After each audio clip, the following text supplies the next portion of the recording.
خلافت اور عدم تعاون کی تحریکوں کے بعد ہندوستان میں شدھی اور سنگھ ٹن کر طوفان امڈا۔ جگہ جگہ فرقہ وارانہ فساد ہوئے اور اقلیتوں خصوصاً مسلمانوں کے حقوق کا سوال پوری قوت سے لوگوں کے سامنے آ گیا۔ اگرچہ بڑے بڑے مسلمان لیڈر ابھی تک کانگریس کا دامن تھامے ہوئے تھے، لیکن فضا میں تکدر اور انقباض کے آثار تھے، اور یہ صاف نظر آ رہا تھا کہ ہندوستان کی سیاسیات میں مسلمانوں اور ہندوؤں کے راستے الگ الگ ہیں۔ آج نہیں تو کل ضرور وہ ایک دوسرے سے جدا ہونے پر مجبور ہو جائیں گے۔ 1928 میں برطانوی حکومت نے اس بات کی تحقیقات کرنے کے لیے کہ ہندوستان میں کس قسم کا نظام حکومت نافذ ہونا چاہیے ایک کمیشن بھیجا، جس کے صدر سر جان سائمن تھے۔ کانگریس نے کمیشن کا بائیکاٹ کیا، لیکن بائیکاٹ کے سوال نے لیگ کو دو حصوں میں بانٹ دیا۔ ایک گروہ جس کے لیڈر مسٹر محمد علی جناح تھے، کمیشن کے بائیکاٹ کا حامی تھا، اور دوسرا گروہ جس کی عنان میاں سر محمد شفیع کے ہاتھ میں تھی، بائیکاٹ کا مخالف تھا۔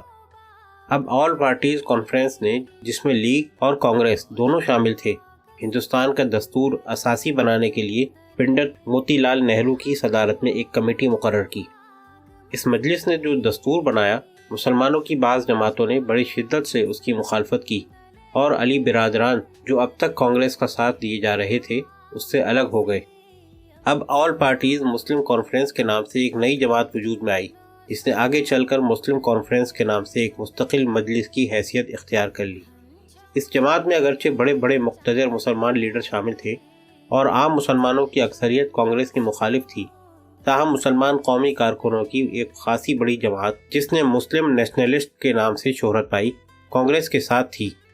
چنانچہ جب لاہور کانگریس کے بعد 1930 میں گاندھی نے نمک کی ستیہ گرہ شروع کی تو بہت سے مسلمان اس تحریک میں شریک تھے، اور جہاں تک قربانی کا تعلق ہے، ہندوؤں سے بھی آگے نظر آتے تھے۔ پنجاب اور صوبہ سرحد میں جو کشمیر کے پڑوسی ہیں، اس تحریک کا بڑا زور تھا۔ لاہور اگرچہ مدت سے انقلاب پسندوں کی سرگرمیوں کا مرکز بنا ہوا تھا، تاہم یہاں معاملہ قید و بند سے آگے نہ بڑھنے پایا، لیکن پشاور میں متواتر 3 گھنٹے گولی چلتی رہی اور بہت سے لوگ مارے گئے۔ آخر ایک پرزور معرکے کے بعد، جس میں فریقین نے اپنی پوری طاقت خرچ کر دی تھی، گاندھی جی اور لارڈ ارون کے درمیان ایک معاہدہ ہوا، جس کی روح سے سول نافرمانی ختم کر دی گئی۔ حکومت نے تمام آرڈیننس واپس لے لیے اور سیاسی قیدیوں کو رہا کر دیا۔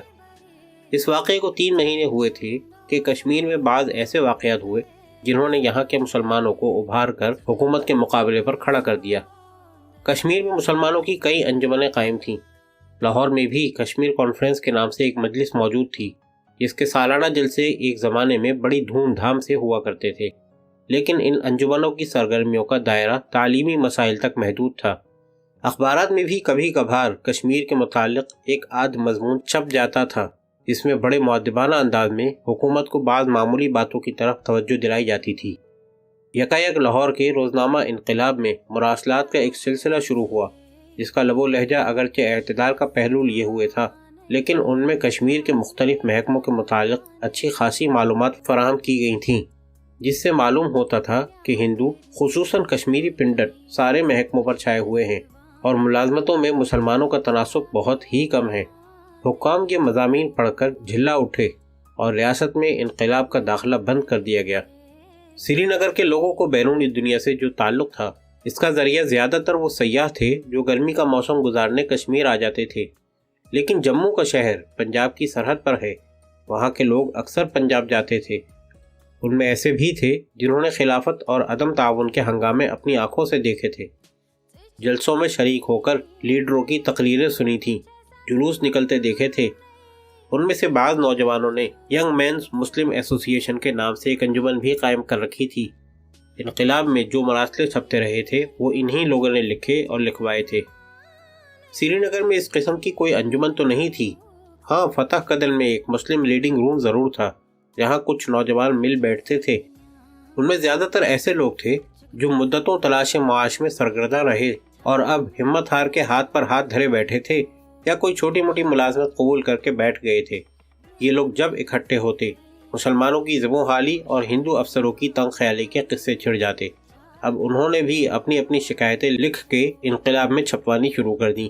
انقلاب آتا تھا تو سب لوگ اس پر ٹوٹ پڑتے تھے، پھر انقلاب کا داخلہ بند ہو گیا اور یہ صحبتیں بے کیف ہو کے رہ گئیں۔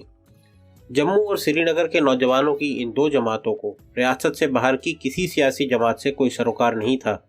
وہ ایک حد تک کانگریس کے بعض لیڈروں خصوصاً پنڈت جواہر لال نہرو کے معترف تھے، کیونکہ پنڈت نہرو اصل کے لحاظ سے کشمیری ہیں۔ جموں کے نوجوانوں نے جب یہ سنا کہ ڈاکٹر شیخ محمد عالم کانگریس کی ورکنگ کمیٹی کے ممبر چن لیے گئے ہیں تو انہیں خوشی ہوئی، کیونکہ ڈاکٹر صاحب مرحوم کا خاندان جموں سے اٹھ کے پنجاب میں جا بسا تھا۔ تاہم یہ لوگ ریاست میں کوئی بہت بڑا انقلاب نہیں چاہتے تھے۔ ان کی آرزو تھی کہ ہندوستان آزاد ہو جائے، لیکن غالباً انہوں نے ابھی تک اس بات پر غور بھی نہیں کیا تھا کہ کشمیر کی آزادی کے لیے کوئی تحریک شروع کی جا سکتی ہے۔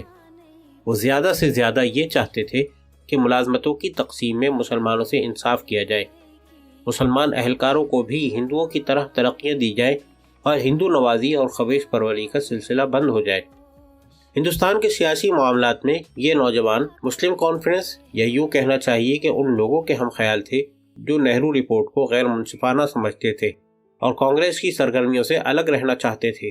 اگرچہ ابھی تک عام مسلمانوں کی جداگانہ سیاسی تنظیم نہیں ہوئی تھی، کیونکہ مسلم کانفرنس اور مسلم لیگ دونوں خواص کی جماعتیں تھیں، لیکن مسلمانوں میں زیادہ تعداد ایسے لوگوں کی تھی جو کانگریس کے شدید مخالف تھے۔ مسلم نیشنلسٹ جماعت بھی بہت کمزور ہو گئی تھی، کیونکہ 1930 کی سول نافرمانی کے بعد کانگریسی مسلمانوں کی ایک جماعت، جسے مرحوم مولانا محمد علی پنجابی ٹولی کہا کرتے تھے، کانگریس سے الگ ہو گئی تھی۔ ان لوگوں نے مجلس احرار کے نام سے ایک علیحدہ جماعت قائم کر لی تھی۔ دوسری جماعتوں کے مقاصد سے تو نہیں، البتہ طریقہ کار سے ضرور اختلاف تھا، لیکن سری نگر اور جموں کے یہ نوجوان نیشنلسٹ مسلمانوں سے متاثر تھے، نہ احرار سے، بلکہ ان میں حق طلبی کا یہ ولولہ اخبار انقلاب نے پیدا کیا تھا، جو اس زمانے میں جداگانہ انتخاب، مسلمانوں کی جداگانہ سیاسی تنظیم اور آبادی کے تناسب کے لحاظ سے ملازمتوں کی تقسیم کا سب سے بڑا علم بردار تھا، اور کانگریس خصوصاً کانگریسی مسلمانوں پر نہایت تلخ انداز میں نکتہ چینی کیا کرتا تھا۔ انقلاب کا داخلہ بند ہوتے ہی ان نوجوانوں کو ایسا معلوم ہوا کہ انہیں جو نورانی مشر ہاتھ آ گئی تھی وہ گل ہو گئی ہے، اور وہ اندھیرے میں ٹامکٹوئیاں مارتے پھر رہے ہیں۔ اب دل کا غبار نکلنے کے لیے دوسرے راستے تلاش کرنے لگا۔ اتفاق سے انہی دنوں جموں میں ایک مولوی صاحب نماز کے موقع پر اردو میں خطبہ پڑھنے لگے تو ایک ہندو تھانے دار نے، جسے معلوم نہیں تھا کہ خطبہ کیا ہوتا ہے، انہیں روک دیا۔ نواح جموں میں بھی اسی قسم کا ایک واقعہ ہوا، یعنی مسلمان عید کے دن ایک تالاب کے کنارے نماز پڑھنے اکٹھے ہوئے تو پولیس نے انہیں نماز پڑھنے کی اجازت نہ دی۔ یہ دو واقعات ہی مسلمانوں کو مشتعل کرنے کے لیے کافی تھے کہ کشمیر کے ایک ہندو کانسٹیبل نے ایک مسلمان کانسٹیبل کا بستر اٹھا کے پھینک دیا۔ بستر میں پنسورا تھا جو زمین پر گر پڑا۔ اس پر ریاست بھر میں ناراضی کی لہر دوڑ گئی۔ ان دنوں جموں اور سری نگر کے نوجوانوں میں تعلق پیدا ہو چکا تھا۔ ینگ مینز مسلم ایسوسی ایشن نے توہین قرآن کے سلسلے میں کچھ پوسٹر چھپوا کے سری نگر بھیجے۔ ایک نوجوان سری نگر کے بازاروں میں پوسٹر لگا رہا تھا کہ پولیس نے اسے گرفتار کر لیا۔ اس واقعے نے جلتی آگ پر تیل کا کام کیا۔ شام کو جامع مسجد میں جلسہ ہوا جس میں گرما گرم تقریریں ہوئیں۔ مہاراجہ سے درخواست کی گئی کہ جن اہلکاروں نے مسلمانوں کی دل آزاری کی ہے انہیں سزائیں دی جائیں۔ جلسے کے بعد جلوس نکالا اور سری نگر کے بازار اسلام زندہ باد کے نعروں سے گونج اٹھے۔ کشمیر میں یہ اپنی قسم کا پہلا واقعہ تھا۔ اس جلسے میں ایک نوجوان نے بڑے زور کی تقریر کی۔ وہ لامبے قد اور اکہرے جسم کا نوجوان تھا۔ علی گڑھ سے ایم ایس سی کا امتحان پاس کر کے مدتوں ملازمت کی تلاش میں مارا پھرا تھا۔ جب کوئی اچھی ملازمت نہ ملی تو 60 روپے ماہوار پر ایک اسکول میں نوکر ہو گیا۔ اس کا نام تو شیخ محمد عبداللہ تھا، لیکن لوگوں میں وہ ماسٹر عبداللہ کے نام سے مشہور تھا۔ فتح کدل کے مسلم ریڈنگ روم میں جو لوگ آئے جایا کرتے تھے اسے اچھی طرح جانتے تھے۔ انہوں نے اسے کئی بار ریڈنگ روم کے ایک گوشے میں اخبار سامنے رکھے کسی گہرے خیال میں کھوئے ہوئے پایا تھا۔ انقلاب میں حکام کی دراز دستیوں کے متعلق اس کے کئی مضامین بھی چھپ چکے تھے۔ نوجوان مقرر نے تقریر کے شروع میں قرآن کی چند آیتیں پڑھیں، ان کا ترجمہ کیا، پھر کلام الہی کی عظمت، مسلمانوں کی پستی اور بے حسی سے متعلق کچھ باتیں کہیں۔ شیخ محمد عبداللہ کو اس سے پہلے کسی اتنے بڑے مجمع میں اپنے خیالات ظاہر کرنے کا موقع نہیں ملا تھا۔ اس کی تقریر میں نہ خطابت کا زور تھا، نہ کہنہ مشق مقرروں کی سی روانی۔ لیکن اس کے قرآن پڑھنے کا انداز بڑا دلکش تھا۔ پھر موقع ہی کچھ ایسا تھا کہ اس نے جو کچھ کہا دلوں میں اترتا چلا گیا۔